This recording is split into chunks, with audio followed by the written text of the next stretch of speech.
a lot of interesting stuff to get through. So this first one from Spurs Zone saying, brought to my attention from Spurs fan NL saying, should be 6 wins, 2 draws, 2 losses, but very interesting this from the date Javi joined. So with Javi starting, it's been 9 games. Without, it's been 9 games. We haven't won a game without Javi starting. That surprises me. Is that true? And with Javi starting, we've won 6 out of 9. That's mad. So we haven't won a game when Javi hasn't started. I'm trying to think off the top of my head. Well, we beat. Oh, it was just since he joined. Because I was about to say we beat City, but Villarreal. But was Javi there? Did Javi start that game? Javi came out before that game, didn't he? No, he came out before the Bournemouth game. Was it the Bournemouth game? Let me see. I don't know if they counting. Oh, it must be. Where's Sofa? Javi did start against Villarreal, didn't he? Maybe he did. That's a mad stat, if that's true. So why the hell are we not starting him? What the hell? There's like no excuse. No, is that true? We haven't won a game when Javi hasn't started. Leeds? Oh, he did start that game. We've seldom won sort of games. Oh, Everton he didn't start, did he? Or did he? No, oh, he did.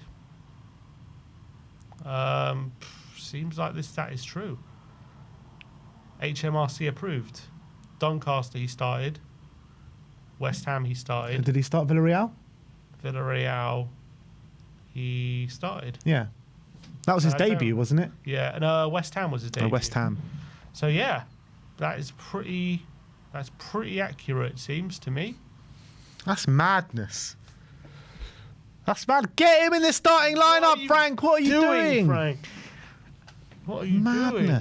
And our record is good when he started. 6 wins, 1 draw, and 2 defeats. Yeah. 18 goals scored. So he scored double got to say, the like, amount. who are the 9 games he started and who are the 9 games he didn't start? Like that's because obviously Arsenal, Chelsea, he didn't start. But Chelsea, he came on after like the first few minutes. Yeah. So he more or less did start that game. You know what I mean? He didn't start. He didn't start. Fulham, he didn't start. PSG, he didn't start. Newcastle, obviously. Newcastle, he didn't. Monaco, he didn't. You're just reeling off all our worst performances this season. Villa, did he start home to Villa? He did. Yeah. That was maybe a bit better though. One of the 3 games. Get Javi in the starting lineup. That's what this tells me, man. It's madness that he hasn't started any of the last 4 games. That's crazy. That is crazy. Anyway. Get Javi in the team. That's that. Next one is from Eurofoot saying, Coutinho Romero, a quote from him saying, my overhead kick. Every day with Leo Messi in the national teams, I watch him. It is a beautiful goal. Big up, Coutinho. You think Messi was watching that thinking, I wish I could do that? Messi's watching it saying, my guy. My guy. My goat.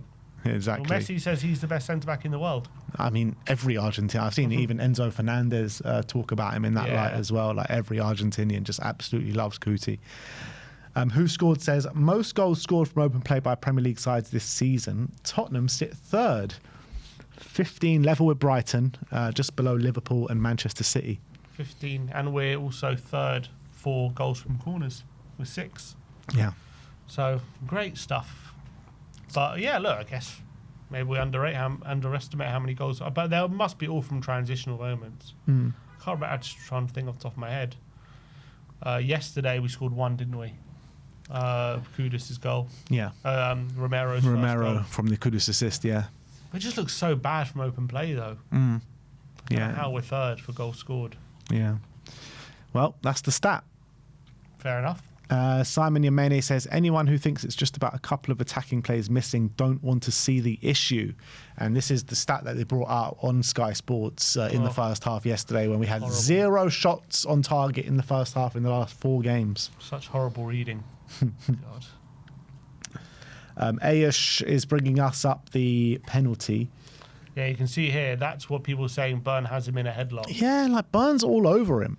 But he's got his arm out like that. It's like, and he's not like got his arm around it. People are saying it's Yeah, I guess the referee's thinking he's not really trying to put him in headlock or something. But Burn is like leaning into him. Like, if Burn leads into anyone, like like obviously it's going to be a coming together and they're going to fall down together. It's just 6 to 1, half a dozen of the other. I don't know how they decided to penalise Bentancur for that. I think it's ridiculous. Ridiculous. This next one. This is the Premier League happiness table. Spurs rooted to the bottom. Spurs are the most unhappiest fan base in the league, and I'd wonder how they measure this. I think this is from the Athletics readers. I think it's an Athletic thing. It's from their readers. They've done a poll of happiness, a happiness rating, I guess. And I'm guessing we're bottom. We finished bottom, which is mad. I'm more unhappy than Wolves fans. They've got 2 points this season, and Spurs fans are more unhappy with than Wolves fans. Yeah, mad. We're the unhappiest team in the league. Yeah, I guess maybe Wolves a bit happier now because they've got a new manager. Maybe if this was done under the previous manager, maybe it would be different. Do you think that's fair? Should we be the most unhappiest team in the league? I wouldn't say. I try and think who should be more unhappy than us. West Ham. Well, Wolves. Wolves for a start. Leeds and Burnley are new to the league. I think it's forgive them. I think it's fair that we're. I don't know about it's fair at the bottom, but it's fair that we're near the bottom. Yeah, that's for sure. So we're getting relegated from the happiness league, going to the happiness championship. When's the last time, apart from that short moment in Bilbao, that Spurs fans have been happy? First 10 games of Ange, but like I'm talking about from like a prolonged amount of time. Probably Pochettino. And 6 months of Conte, Yeah. Yeah, we're always probably going to be down this bottomless happiness table for a while. Yeah. So SZY Comp says, good man Bentancur. So what's this trying to tell us? How easily he's bypassed? No, just how he read a pass and then just gave it away. So sloppy. And then got 5-yard pass. Look at Porro. He's like so angry. Like, look, good Bergvall does so well. What is he doing? What is he doing? So stupid.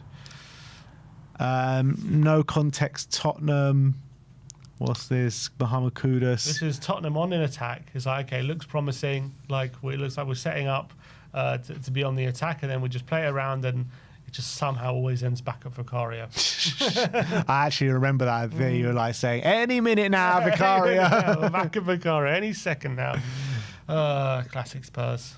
This is Frank Ball, people are saying. That's Frank Ball. Oh, God. Poseidon says that the main issue isn't that we look nothing like Ange's Spurs. The issue is we look nothing like Frank's Brentford. Which is true. Like, everyone's saying, look, he's making us into Brentford and we're Brentford this, we're Brentford that. But we don't look anything like Brentford, even in games that we're asked to be more transitional. But do we want to look like Brentford? It's not a question of do we want to look like Brentford. We just look nowhere close to even the levels that Brentford were showing. I don't know. I kind of feel like he is turning us into Brentford. This is what Brentford are. They're going to be some games. Brentford, yeah, fine. But Brentford were extremely good on the transition. We're not. Yeah. That's their whole game. Like, their whole game relied on transitions and how good they were at it. Like, we've been really poor at it. But I'm saying, I don't know, Poseidon saying the issue is we look nothing like Frank's Brentford's. Like, I don't want to look like Frank's Brentford. That's not what we want. That's yeah, fine. Maybe take away the point of that's the issue, but we don't look anything like Frank's Brentford. Yeah, we look worse than that at the moment. Yeah, we do look worse than that. Lyle Thomas says, can see that lot being made of Spurs shooting stats at the moment, and it's important to understand what's happening. A simple look at the way Brentford played under Frank provides the answer. Last season, their shot stats were unremarkable on the face of it, but they were joint 5th most prolific team in the Premier League behind Liverpool, Man City, Arsenal and Newcastle. How? They had the best shots on target percentage, 40% in the league, and took shots from the closest distance on average and scored most headers. High quality shots, even if it means fewer of them, is the aim. This is shown by Tottenham Hotspur currently having the best conversion rate in the Premier League.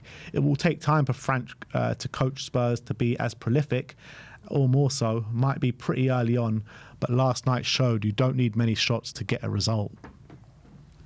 I don't know. I don't know if this is the...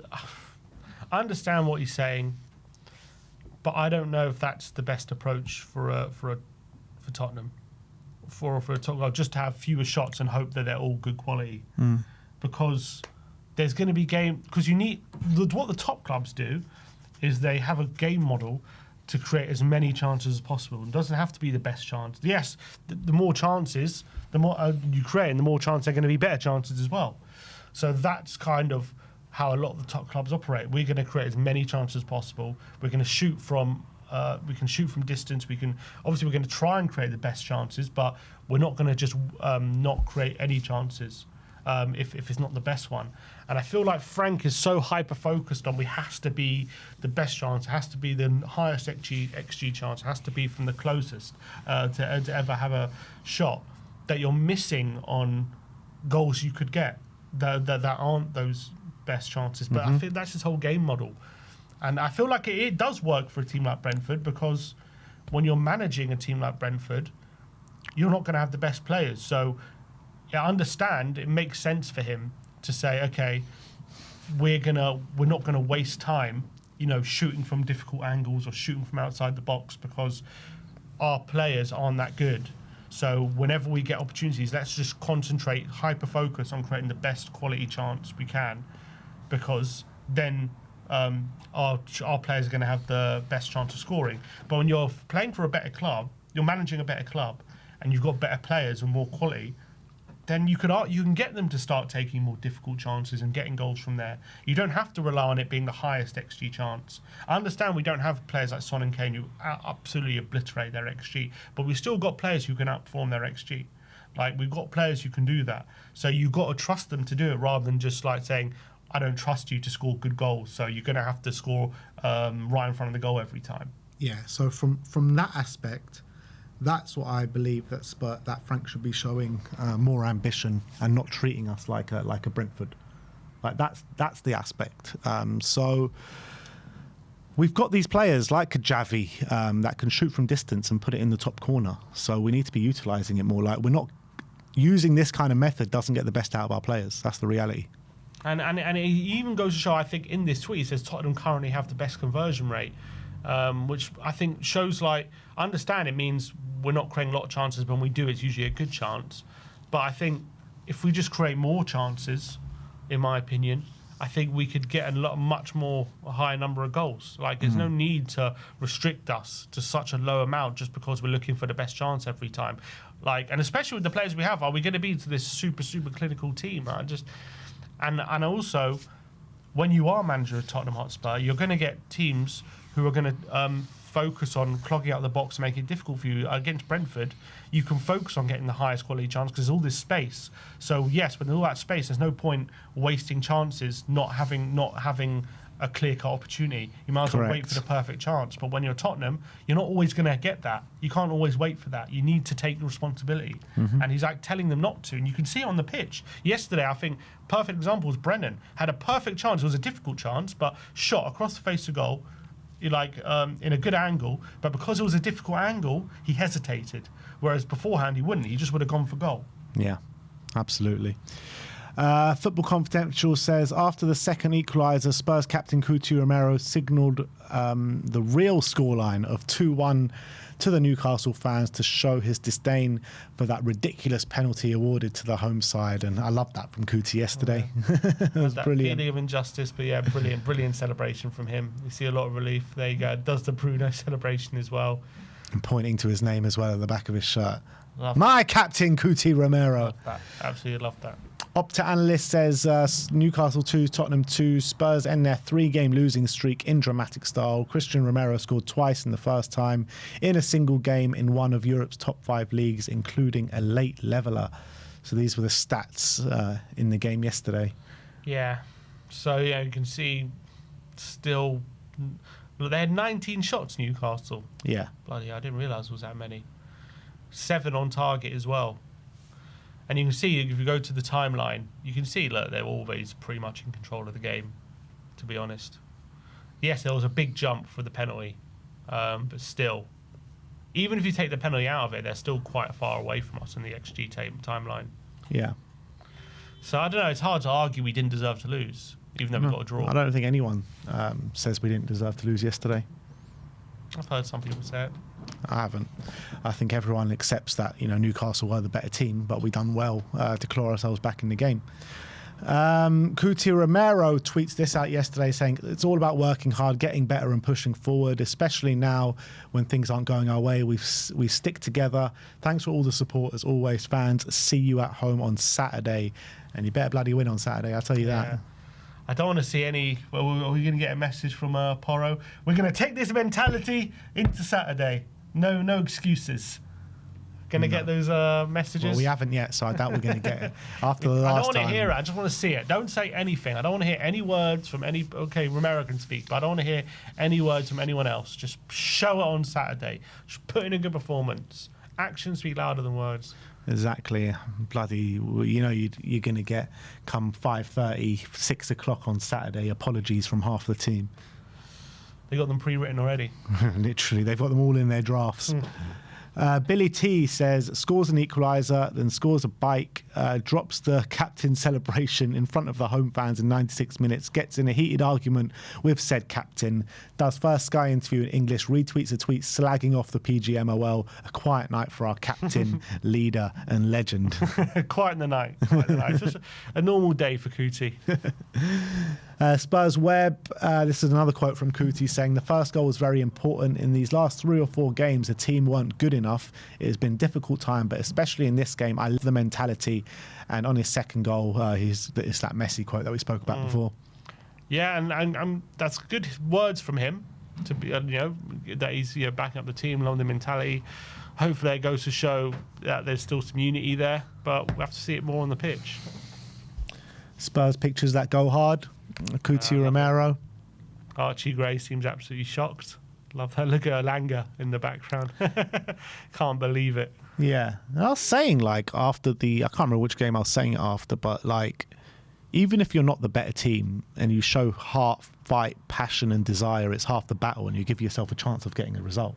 Agreed, but heart, fight and battle should be the bare minimum. Of course. Of course it should, but it hasn't been. I mean, in a lot of games this season, we haven't shown that. Yeah, which has been a disgrace. Massive disgrace, yeah. But I can't, yes, I'm happy that they showed it, but I can't, say, this is amazing they're showing how, that should be the bare minimum. You know what I mean? For sure. Henry Winter says, Bentancur versus Burn, wrestling versus headlocking, both fouling, ref plays on, 2 problems with VAR intervention, 1, not a clear and obvious error, 2, no consistency, happens regularly, decision may go Bentancur's way next time with different officials. 100% spot on that. That's the thing, yeah. Corner to corner, it's going to go different ways. I think it's ridiculous they decided to get involved there, just ridiculous. Spurs pictures that go hard, look at that. Brilliant. Right off the shin, you can see it. Yeah, exactly, there's nowhere near his boot. I think if he gets good connection, probably doesn't go in. Yeah, probably. So it probably goes over the bar, doesn't it? Spurs Express saying Romero appeared to mimic Bruno Guimaraes' celebration after each of his goals. Newcastle midfielder rattled by this, wanted to confront Romero after the full-time whistle, but was held back by teammates and Spurs players. Romero, I mean, Bruno Guimaraes was proper rattled by it. And he was on the yellow. Being so Romero to score equalising and get sent off, getting in exchange with Bruno. But Romero actually didn't do anything. It was Bruno going up to him. Yeah, wasn't happy with it. Yeah. But I remember, who was it? Morpie got an exchange with Maddison after he did his celebration, didn't he? Yeah. So, yeah. Johnny Blaine, this screenshot, saying, where's the men in midfield, man? That's the thing. You got Sarr and Bentancur there just so deep. And but no Bergvall. Well, I don't know where Bergvall is, but there's a problem here. There's such a huge space. We're on the ball.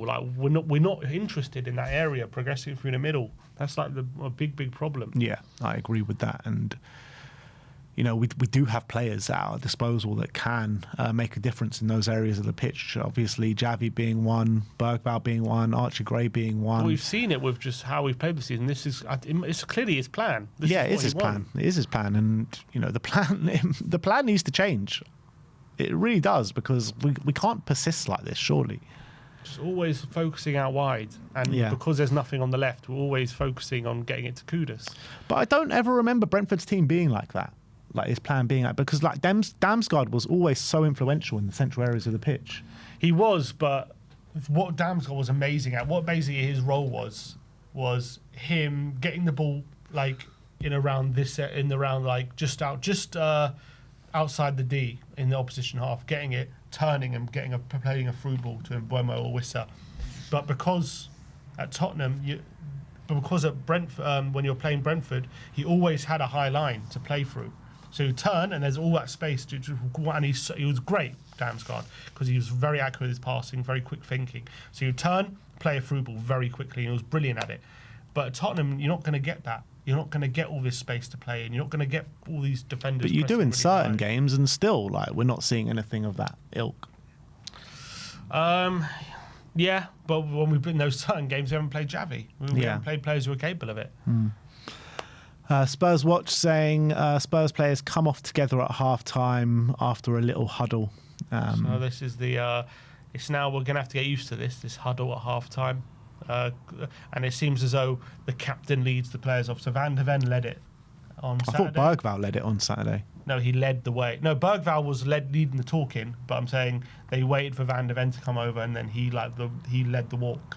And it looks like Romero's leading the walk this time. Are they doing this huddle outside the away end still? That's what Sonny introduced to the team, didn't he? Yeah, they. I don't know if they do that anymore. They do a huddle, but they don't go to the away end Yeah. at the moment. I don't know if they're worried they're going to get abuse or not, but They're not going to get abuse from away ends. It's only at home they're getting it. That's the issue.